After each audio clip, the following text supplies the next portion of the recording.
Yo, pause the scroll. This ain't just another celebrity spat. We are witnessing a full-on showdown between Nicki Minaj and Jay-Z. And this time, money is on the table. Big money, like $200 million worth. Nicki didn't just subtweet him. She went full scorched earth. She said Hove owes her a bag so big you could retire 3 generations. And now, we're hearing Jay might have finally responded. Not online, but behind closed doors. This ain't gossip. This is the rap gods clashing, and the internet is literally torn. If you're even slightly tapped into hip-hop, you need to stay right here. Let's break it all down. So let's start with what Nicki Minaj actually said, because this wasn't no vague tweet storm. Sis logged on and went full IRS collector on Jay-Z.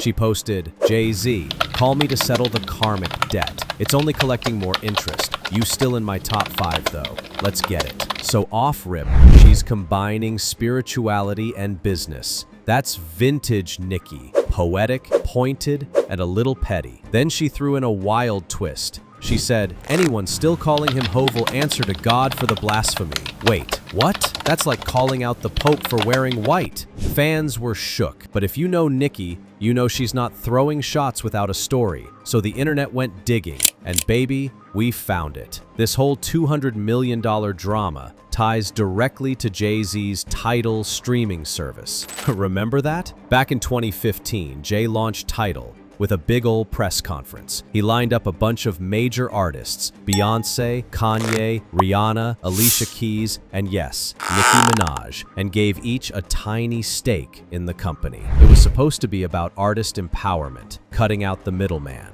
Nicki supported the hell out of it, pushed it on socials, had music drop exclusively there, and even popped up at launch events. Fast forward to 2021, Jay sells a majority of TIDAL to Jack Dorsey's Square for $300 million. He walks away with a fat check. Everyone else? We don't know, but Nicki just told us she got nothing. "I didn't get one red penny. No one promoted it more than me, outside of Beyonce." If that's true, then yeah, this ain't just industry mess. This might be a lawsuit waiting to happen. So did Jay-Z respond? Not publicly. You know, Hove moves like a mafia don, silence, suits, and strategy. But sources close to both camps say he reached out privately. One insider claimed Jay's team wasn't expecting this to go public, and that Nicki's demands were exaggerated, but still being reviewed by legal. Translation: they're scrambling behind the scenes. Another rumor said Jay was stunned Nicki aired this out in front of the world, especially with that $200 million figure. And honestly, if Nicki's wrong, he's probably calling up his lawyers. If she's right, oh, things are about to get real expensive. Now let's be real, the TIDAL stuff might have stayed under wraps if it weren't for one thing: the Super Bowl. The 2025 halftime show is going down in New Orleans, home turf of Lil Wayne, and fans were like, "Yo, this is perfect. Wayne headlining, Drake and Nicki as guests. YMCMB reunion, let's go." But instead, Kendrick Lamar got the nod. Look, no hate to Kendrick. That man is poetry in motion. But in Nicki's eyes, this wasn't just a missed opportunity. It was intentional sabotage by Jay-Z, who now oversees Super Bowl music through Roc Nation. She tweeted,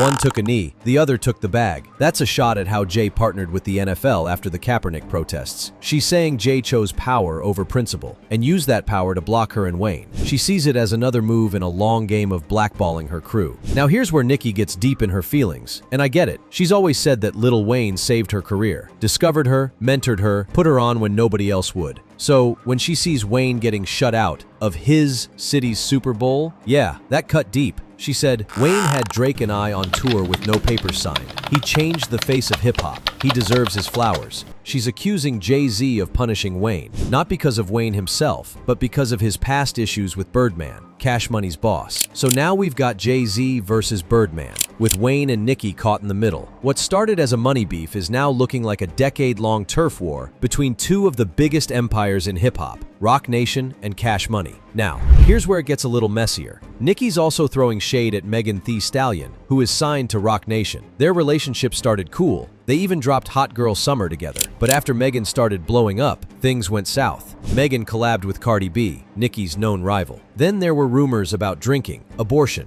and shady behind-the-scenes stuff. Nicki said she was encouraged to drink while possibly pregnant, and fans connected the dots back to Megan. She also implied that Megan is Roc Nation's industry darling, being pushed as the new face of female rap, while Nicki gets left in the cold. Whether it's true or not, the Roc Nation machine is definitely a part of this war. Nicki sees them as the ones pulling the strings to erase her legacy. Nicki didn't stop at people. She went after places too, like the Roc Nation brunch. That yearly invite-only pre-Grammy event is like hip-hop's version of the royal wedding. If you're there, you're in. If you're not, you're basically blacklisted. Nicki hasn't been spotted there since 2015, and she let it be known. Annoyed. Y'all wanted brunch. I wanted the truth. She's saying the brunch and Roc Nation in general is part of this fake positivity clique, where people smile in your face but cut deals behind your back. To her, the whole thing is just a front, a place for power players to circle the wagons and protect their faves. One thing Nicki emphasized, and honestly, it hit different, is that the fans are suffering. She said fans can't even enjoy award shows or big moments anymore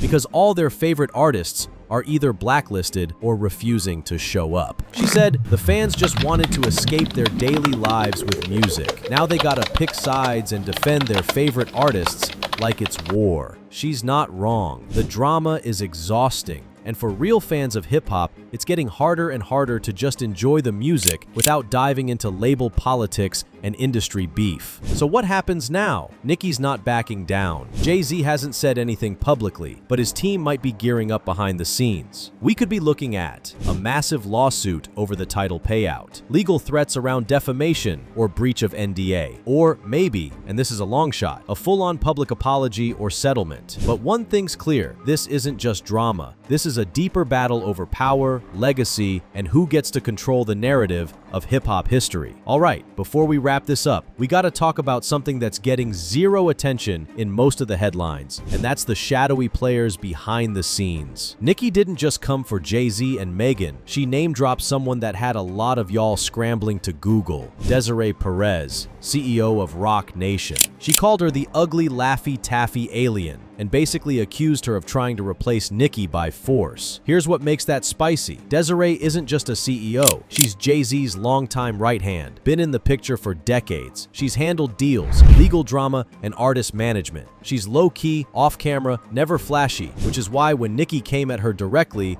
it felt personal. Nicki even suggested that Desiree fired a bunch of people behind the scenes who supported Nicki. She said Roc Nation is willing to go broke just to try and make fetch happen, i.e. to push another female rapper into Nicki's spot. And let's not forget G. Roberson, Nicki's former manager who used to work under Jay-Z and Roc Nation. Nicki hasn't said his name directly, but she's heavily implied that somebody on her old team was loyal to Jay, not her. She basically believes she got played by her own management, folks who chose to protect their relationships with the Roc Nation empire instead of fighting for her. So now it's not just about music. This is corporate sabotage, allegedly, boardroom beef, industry puppeteering, and you know what? This might be the part that makes everything click. If Nicki's telling the truth, if these power moves were happening behind her back for years, then this is bigger than a Super Bowl slot or a missing payout. This is about who controls who gets remembered in hip-hop history, who becomes the legend, and who gets buried under politics. Y'all, this whole situation feels like The Godfather meets Love and hip-hop. It's betrayal, business, and big ego energy all in one. But I want to hear from you. Does Nicki have a point? Was she really robbed in the TIDAL deal? Did Jay-Z blackball Cash Money from the Super Bowl? Or is this just her lashing out in frustration? Drop a comment below. I'm reading every single one of them. Anyway, this concludes today's video. Be sure to subscribe to LoafTube for future celebrity videos, and turn on that post notification bell so you don't miss out on any future uploads. Until then, see you in the next one.